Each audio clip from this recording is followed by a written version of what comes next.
말씀은 이사야 5장 1절부터 17절까지의 말씀입니다. 구약성경 972쪽에 있습니다.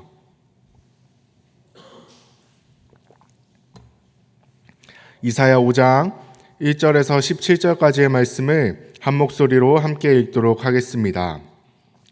나는 내가 사랑하는 자를 위하여 노래하되 내가 사랑하는 자의 포도원을 노래하리라. 내가 사랑하는 자에게 포도원이 있으며 심히 기름진 사내로다. 땅을 파서 돌을 제하고 극상품 포도나무를 심었도다. 그 중에 망대를 세웠고 또 그 안에 술틀을 팠도다. 좋은 포도 맺기를 바랐더니 들포도를 맺었도다. 예루살렘 주민과 유다 사람들아 구하노니 이제 나와 내 포도원 사이에서 사리를 판단하라. 내가 내 포도원을 위하여 행한 것 외에 무엇을 더할 것이 있으랴. 내가 좋은 포도 맺기를 기다렸거늘 들포도를 맺으면 어찌 됨인고. 이제 내가 내 포도원에 어떻게 행할지를 너희에게 이르리라. 내가 그 울타리를 걷어 먹힘을 당하게 하며 그 담을 헐어 짓밟히게 할 것이요. 내가 그것을 황폐하게 하리니 다시는 가지를 자름이나 복을 돋우지 못하여 찔레와 가시가 날 것이며 내가 또 구름에게 명하여 그 위에 비를 내리지 못하게 하리라 하셨으니 무릇 만군의 여호와의 포도원은 이스라엘 족속이요 그가 기뻐하시는 나무는 유다 사람이라. 그들에게 정의를 바라셨더니 도리어 포악이요 그들에게 공의를 바라셨더니 도리어 부르짖음이었도다. 가옥에 가옥을 이으며 전토에 전토를 더하여 빈틈이 없도록 하고 이 땅 가운데에서 홀로 거주하려 하는 자들은 화 있을진저. 만군의 여호와께서 내 귀에 말씀하시되 정령이 허다한 가옥이 황폐하리니 크고 아름다울지라도 거주할 자가 없을 것이며 열흘같이 포도원에 겨우 포도주 한 바트가 나겠고 한 호멜에 종자를 뿌려도 간신히 한 에바가 나리라 하시도다. 아침에 일찍이 일어나 독주를 마시며 밤이 깊도록 포도주에 취하는 자들은 화 있을진저. 그들이 연회에는 수금과 비파와 소고와 피리와 포도주를 갖추었어도 여호와께서 행하시는 일에 관심을 두지 아니하며 그의 손으로 하신 일을 보지 아니하는도다. 그러므로 내 백성이 무지함으로 말미암아 사로잡힐 것이요 그들의 귀한 자는 굶주릴 것이요 무리는 목마를 것이라. 그러므로 스올이 욕심을 크게 내어 한량없이 그 입을 벌린즉 그들의 호화로움과 그들의 많은 무리와 그들의 떠드는 것과 그 중에서 즐거워하는 자가 거기에 빠질 것이라. 여느 사람은 고풀이고 존귀한 자는 낮아지고 오만한 자의 눈도 낮아질 것이로되 오직 만군의 여호와는 정의로우심으로 높임을 받으시며 거룩하신 하나님은 공의로우심으로 거룩하다 일컬음을 받으시리니 그때에는 어린 양들이 자기 초장에 있는 것 같이 풀을 먹을 것이요 유리하는 자들이 부자의 버려진 밭에서 먹으리라. 아멘. 오늘도 새벽 예배의 자리 가운데 나오신 성도님들을 진심으로 환영하고 축복합니다. 오늘은 지으신 본질대로라는 제목으로 말씀을 나누도록 하겠습니다. 이 말씀 가운데 하나님의 음성이 들려지는 은혜가 있길 간절히 소망합니다. 오늘 함께 읽은 이사야 5장 전반부는 다들 잘 아시는 포도원 노래가 기록되어 있습니다. 그런데 이 노래가 쓰여진 시대적 배경이 어떻습니까? 경제적으로는 남유다 최고의 전성기를 보내던 때였습니다. 우시야 왕덕의 경제적 풍요로움을 누리던 때였습니다. 이따금씩 이런 말을 들을 때가 있습니다. 여유는 돈에서 나온다. 물질적으로 풍요로운 사람이 여유도 있고 남에게 베풀 줄도 안다는 것입니다. 그렇다면 오늘 말씀이 쓰여진 남유다의 상황도 어떠했어야겠습니까? 경제적으로 최고의 전성기를 보내며 풍요롭던 남유다 또한 가난하고 소외된 자들에게 베푸는 모습이 있어야 하지 않았겠습니까? 그런데 오늘 말씀은 남유다를 향해 이렇게 말씀합니다. 2절 말씀을 제가 읽겠습니다.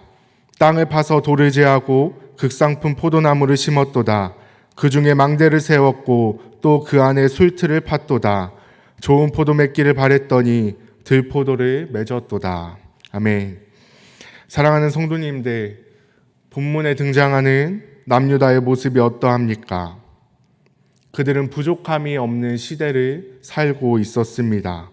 창고에는 곡식이 가득했고 시장에는 활기가 넘쳤고 국제적으로도 강성함을 자랑하던 때였습니다.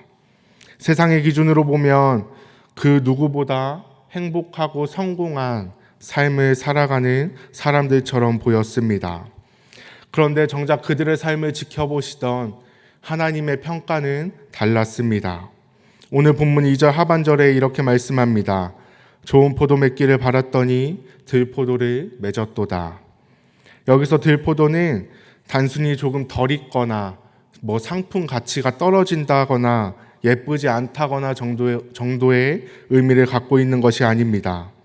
겉모양은 포도처럼 보일지라도 속은 썩고 너무 시어서 도저히 먹을 수 없는 악취가 나는 포도를 의미하는 것입니다. 하나님은 남유다를 향한 분명한 꿈과 기대를 갖고 계셨습니다. 2절 상반절에 보면 하나님께서는 땅을 파서 돌을 제하셨다고 말합니다. 굳어버린 땅을 일일이 파헤치고 포도나무가 뿌리를 내릴 수 있도록 방해가 되는 온갖 단단한 돌멩이들을 직접 제하셨다라는 것입니다. 그리고 그 자리에 하나님께서는 극상품 포도나무를 심으셨습니다. 가장 좋은 품종, 가장 귀한 씨앗을 하나님께서 아낌없이 내어주셨습니다. 그것으로 끝이 아닙니다. 혹여나 짐승이 해치지 못하도록 그 포도원 가운데 망대를 세우고 울타리를 세우고 나중에 포도 열매가 맺혔을 때 그 즙을 짤 수 있도록 그 술틀까지 미리 파두셨습니다. 사랑하는 성도님들, 이 포도원 주인에 비유된 하나님의 모습에서 무엇이 느껴지십니까? 남유다를 향한 아낌없는 사랑과 반드시 좋은 열매를 맺을 것이라는 꿈과 기대가 느껴지지 않으십니까? 하나님은 남유다가 좋은 열매를 맺을 수 있도록 하실 수 있는 모든 조건을 만들어주시고 필요한 것들을 공급해 주셨습니다.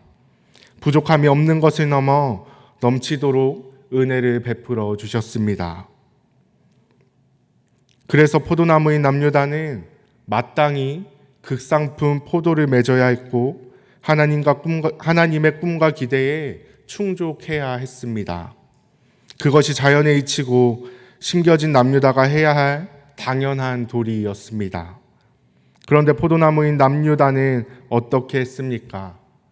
주인 대신 하나님의 꿈과 기대를 저버렸습니다. 하나님께서 모든 정성을 다해 돌보았음에도 불구하고 스스로 본질을 버리고 들포도를 맺어버린 것입니다. 우리는 이 말씀을 보면 하나님께 그 큰 은혜와 사랑을 받았음에도 불구하고 어떻게 그럴 수 있을까라고 생각하며 남유다 백성들을 답답해 할지도 모릅니다. 어떻게 그 큰 은혜를 받고도 들포도를 맺을 수 있냐고 생각할지도 모릅니다. 그런데 사랑하는 성도님들, 오늘 이 이사야 선지자의 눈물 섞인 노래가 남유다를 향한 속상하고 안타까운 하나님의 마음이 오늘날 저와 여러분을 향한 하나님의 마음은 아닌지 돌아봐야 합니다. 오늘날 우리의 삶은 어떻습니까? 우리는 날마다 하나님의 전적인 은혜 속에 살아가고 있습니다.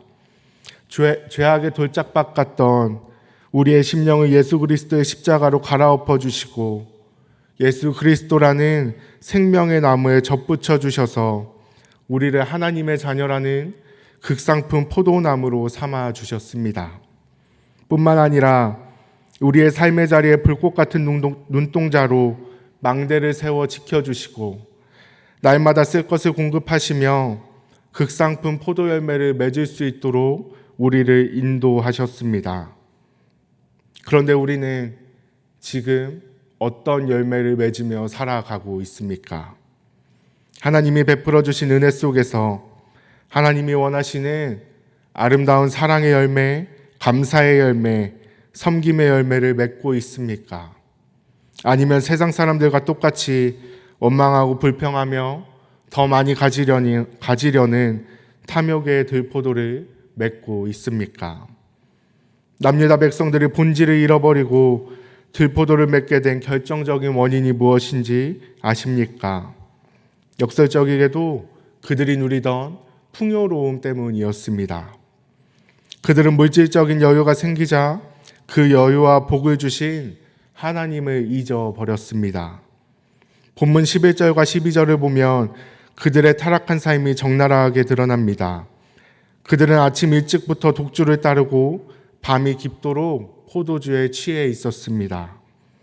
그들의 연애에는 수금과 비파와 소고와 피리와 포도주가 늘 갖추어져 있었고 세상의 즐거움과 쾌락으로 가득 차 있었습니다. 이러한 남유다의 모습을 성경은 이렇게 말합니다. 12절 하반절을 제가 읽겠습니다. 여호와께서 행하시는 일에 관심을 두지 아니하며 그의 손으로 하신 일을 보지 아니하는도다. 그들은 눈앞에 보이는 돈과 쾌락에 눈이 멀어서 정작 자신들을 지으시고 인도하신 하나님의 손길을 바라보지 않았습니다. 여유가 생기면 더 많이 예배하고 더 많이 베풀고 더 많이 낮아질 것 같았지만 인간의 죄성은 오히려 풍요 속에서 하나님을 지워버리는 결과를 낳았습니다. 물질적으로 풍요로워질수록 영혼은 빈곤해졌고 세상의 즐거움이 더해질수록 하나님을 향한 갈망은 사라져 버렸습니다. 하나님께서 원하셨던 극상품 열매는커녕 주인 되시는 하나님조차 알아보지 못하는 들포도를 맺어 버렸습니다. 사랑하는 성도님들, 하나님께서 남유다에게 바라신 극상품 열매가 무엇입니까? 하나님께서 남유다에게 바라신 열매에 대해 7절 하반절에서 이렇게 말씀합니다. 그들에게 정의를 바라셨더니 도리어 포악이요 그들에게 공의를 바라셨더니 도리어 부르짖음이었도다. 하나님께서 바라신 열매는 정의와 공의였습니다. 가난한 자들을 돌보고 소외된 자들의 눈물을 닦아주며 이웃을 내 몸과 같이 사랑하는 삶의 열매를 원하셨습니다. 경제적인 전성기를 주셨으니 그 물질의 여유를 가지고 약한 자들을 품어주기를 기대하셨습니다. 하나님께서 남유다에게 은혜와 자비를 베푸신 것처럼 남유다 또한 가난하고 소외된 자들에게 은혜와 자비를 베풀기를 원하셨습니다. 하지만 그들이 맺은 열매는 무엇입니까? 정의를 행하는 척하면서 포악을 행했고 공의를 말하면서 억울한 자들의 부르짖음을 외면했습니다. 겉모습은 그럴듯한 신앙인의 모습을 하고 있지만 실제 삶의 현장에서는 세상 사람들처럼 약자를 짓밟고 자신들의 이익만을 챙겼던 것입니다. 이것이 바로 하나님이 그토록 탄식하셨던 들포도의 실체였습니다. 사랑하는 성도님들, 지으신 본질을 잃어버린 포도나무의 결말은 비참할 뿐입니다. 아무리 나무 품종이 극상품일지라도 그 열매가 들포도라면 그 나무는 찍혀 불에 던져질 뿐인 것입니다.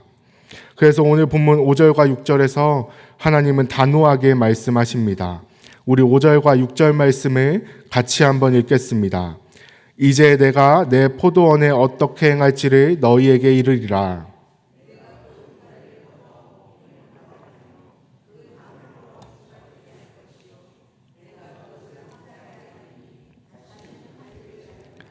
복을 돋아지 못하여 찔레와 가시가 날 것이며 내가 또 구름에게 명하여 그 위에 비를 내리지 못하게 하리라 하셨으니 아멘. 하나님께서 분에 넘치도록 쳐주셨던 그 보호의 울타리를 거두어 버리시겠다고 말씀하십니다. 그리고 은혜의 단비를 멈추겠다 하십니다. 본질을 잃어버리고 열매를 맺지 못하는 인생은 아무리 세상에서 높은 자리에 있을지라도 아무리 많은 재물을 가졌을지라도 결국 하나님께 버려진 바 되는 황폐한 땅이 되게 할 것이라고 말씀하십니다. 사랑하는 성도님들, 그렇다면 오늘을 살아가는 우리는 어떻게 살아가야겠습니까? 어떻게 들포도를 맺는 인생이 아닌 하나님이 기뻐하시는 극상품 포도를 맺는 인생이 될 수 있겠습니까? 첫 번째로 우리가 은혜 받은 존재임을 날마다 기억해야 합니다. 우리는 본래 죄로 인해 죽을 수밖에 없던 들포도 나무였습니다. 아무런 쓸모도 없고 거친 들판에서 방황하다가 그저 사라질 인생들이었습니다. 그런 우리를 하나님께서 친히 택하여 주시고 자신의 거룩한 포도원에 우리를 심어 주셨습니다. 지금 내가 누리고 있는 모든 것들, 건강과 물질과 가정과 그리고 이 새벽에 나와 기도할 수 있고 예배할 수 있는 믿음까지도 내 힘과 능력으로 얻은 것이 아니라 우리의 주인 되시는 하나님께서 우리의 악한 심령밭에 돌을 제하여 주시고 망대를 세워 지켜주신 은혜의 결과임을 우리는 잊지 않아야 되는 것입니다. 그 은혜를 기억하며 그 은혜에 대한 감사가 회복될 때 우리는 비로소 본질을 향해 나아갈 수 있습니다. 둘째로 세상의 풍요 속에서 영적인 본질을 놓치지 말아야 합니다. 세상은 우리에게 성공해야 대접받는다, 돈이 있어야 베풀 수 있다라고 말하지만 기억하십시오. 영적인 여유와 사랑은 성공과 돈의 액수에서 나오는 것이 아니라 우리의 주인 되시는 하나님을 바라보는 그 본질에서 나온다라는 것입니다. 내 삶이 평안할 때일수록 여호와께서 행하시는 일에 우리는 주목해야 합니다. 내게 주신 여유를 나만을 위한 즐거움과 쾌락의 술틀로 채우는 것이 아니라 하나님의 정의와 공의를 실현하는 통로로 사용해야 하는 것입니다. 사랑하는 성도님들, 마지막으로 질문하겠습니다. 우리는 지금 어떤 열매를 맺고 있습니까? 하나님은 우리에게 화려한 겉모습이나 대단한 세상적인 성공을 요구하지 않으십니다. 하나님이 찾으시는 것은 오직 하나, 주님이 지으신 본질을 기억하며 맺어내는 좋은 포도입니다. 내 주변의 이웃을 돌아보는 사랑과 불의와 타협하지 않는 정직함과 주신 것에 감사하며 하나님의 영광을 위해 낮아질 줄 아는 겸손한 열매를 하나님께서 원하십니다. 오늘 하루를 살아낼 때 들포도를 맺는 것이 아니라 우리를 극상품 포도나무로 지으시고 심어주신 그 하나님의 은혜를 기억하며 우리의 가정에서, 일터에서, 그리고 교회에서 하나님이 기뻐하실 수 있는 하나님의 꿈과 기대에 충족되는 극상품 포도를 맺어가는 저와 여러분 모두가 되기를 간절히 소망하고 축복합니다. 기도하겠습니다. 사랑이 많으시고 거룩하신 하나님 아버지 감사합니다. 오늘 말씀을 통해 우리는 들포도를 맺는 자였는지 극상품 열매를 맺는 자였는지 돌아보게 하시니 감사합니다.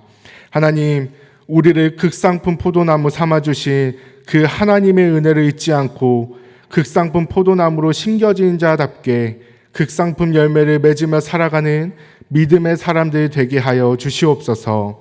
예수님의 이름으로 기도드립니다. 아멘. 주님께서 가르쳐 주신 기도를 드리겠습니다. 하늘에 계신 우리 아버지, 아버지의 이름을 거룩하게 하시며 아버지의 나라가 오게 하시며 아버지의 뜻이 하늘에서와 같이 땅에서도 이루어지게 하소서. 오늘 우리에게 일용할 양식을 주시고 우리가 우리에게 잘못한 사람을 용서하여 준 것 같이 우리 죄를 용서하여 주시고 우리를 시험에 빠지지 않게 하시고 악에서 구하소서. 나라와 권능과 영광이 영원히 아버지의 것입니다. 아멘. 이 시간 함께 기도하길 원합니다. 첫 번째로 주신 말씀을 기억하며 기도합니다. 하나님, 우리가 극상품 포도나무로 심겨진 자임을 잊지 않게 하시고 하나님께서 베풀어 주신 그 은혜와 사랑을 잊지 않게 하셔서 심겨진 극상품 포도나무답게 극상품 열매를 맺으며 살아가는 믿음의 삶이 되게 해달라고. 두 번째로 오늘도 성령으로 충만하게 하셔서 하나님의 뜻을 구하며 살아가게 하시고 극상품 열매를 맺으며 살아가게 하셔서 하나님의 뜻을 합력하여 선을 이루는 것을 경험하는 하루 되게 해달라고. 세 번째로 우리에게 주신 가정을 위해 기도합니다. 하나님, 우리의 가정이 하나님이 주인 되시는 가정 되게 하여 주시고 사랑으로 서로를 용납하며 세상의 가치관이 아닌 말씀으로 세워가는 가정 되게 하여 주옵소서. 네 번째로 우리의 이웃을 위해 기도합니다. 하나님의 마음으로 이웃을 대하게 하시고 한 번 더 참고 한 번 더 배려하며 만나는 이웃마다 하나님의 사랑을 흘려보내게 하옵소서. 마지막으로 우리 교회에 속한 모든 성도들을 위해 기도합니다.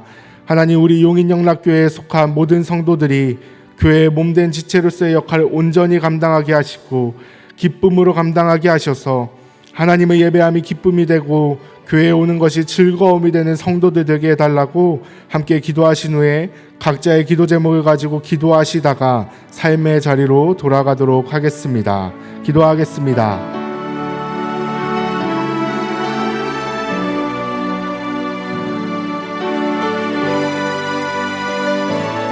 사랑이 많으시고 거룩하신 하나님 아버지, 오늘 말씀을 통해 나의 본질이, 우리의 본질이 이제는 더 이상 들포도나무가 아니요 극상품 포도나무임을 다시 한번 깨닫게 하여 주시니 감사합니다.